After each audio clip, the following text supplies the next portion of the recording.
ఓం నమ శివాయ. శివాభిషేకాలు మరియు వాటి ఫలితాల గురించి తెలుసుకుందాం. శివుడిని ఈ అభిషేకాలతో సంతృప్తి పరచడం వలన అనేక దోషాలు నశించి ఆయురారోగ్యాలు ధనధాన్యాలు ప్రాప్తిస్తాయి. మోక్షానికి అవసరమైన అర్హతలను ప్రసాదిస్తాయని పురాణాలు చెప్తున్నాయి. శివుడిని నీటితో కానీ పాలతో కానీ అభిషేకిస్తూ ఉంటారు. ఏ ద్రవంతో అభిషేకించినా ఫలితం ఒకేలా ఉంటుందని, ఆ మహాశివుడు అభిషేక ప్రియుడు అని అందరికీ తెలుసు. గంగాజలంతో అభిషేకం చేసినా పరవశించిపోతారు.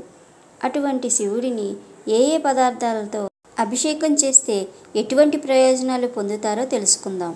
శివ అభిషేకం గరిక నీటితో చేయడం వలన నష్టాలు కలగవు. గరిక నీటితో శివాభిషేకం చేసిన నష్టమైన ద్రవ్యము తిరిగి పొందగలరు. 2. నువ్వుల నూనెతో అభిషేకించిన అపమృత్యువు నశించగలదు. 3. ఆవు పాల అభిషేకం సర్వ సౌఖ్యములను ప్రసాదించును. 4. పెరుగుతో అభిషేకించిన బలము, ఆరోగ్యము, ఆయుష్ లభించును. 5. ఆవు నెయ్యితో అభిషేకిస్తే ఐశ్వర్య ప్రాప్తి కలుగుతుంది. 6. చెరుకు రసంతో అభిషేకించిన ధనవృద్ధి కలుగును. 7. మెత్తని చక్కెరతో అభిషేకించిన దుఃఖనాశనం కలుగును. మారేడు బిల్వదళ జలముల చేత అభిషేకము చేసిన భోగభాగ్యములు లభించును. 9. తేనెతో అభిషేకించిన తేజవృద్ధి కలుగును.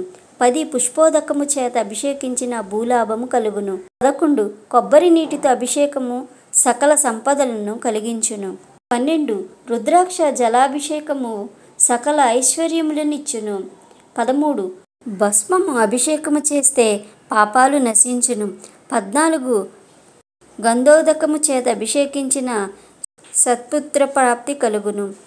15. బంగారపు నీటితో అభిషేకము వలన ఘోర దరిద్రము నశించును.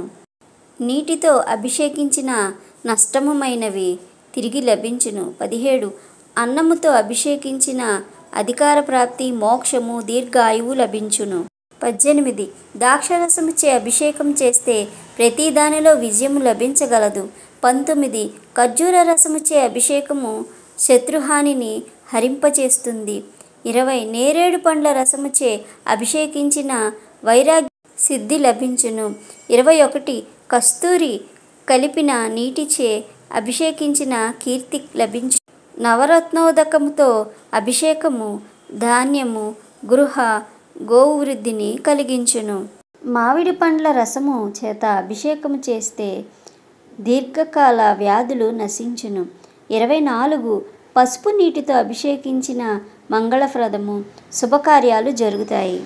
అయితే ఈ పదార్థాలు అందుబాటులో లేనివారు ఈ పదార్థాలతో అభిషేకం చేయలేని వారు పంచామృతంతో చేయవచ్చు. ఆవు పాలు, తేనె, ఆవు నెయ్యి, కొబ్బరి నీళ్లు, పెరుగు వంటి వాటితో అభిషేకము, శివాభిషేకము చేసుకోవడం శుభప్రదమని, ఇది కూడా కుదరని పక్షంలో గంగాజలంతో శివాభిషేకం చేసుకోవడం ఉత్తమం.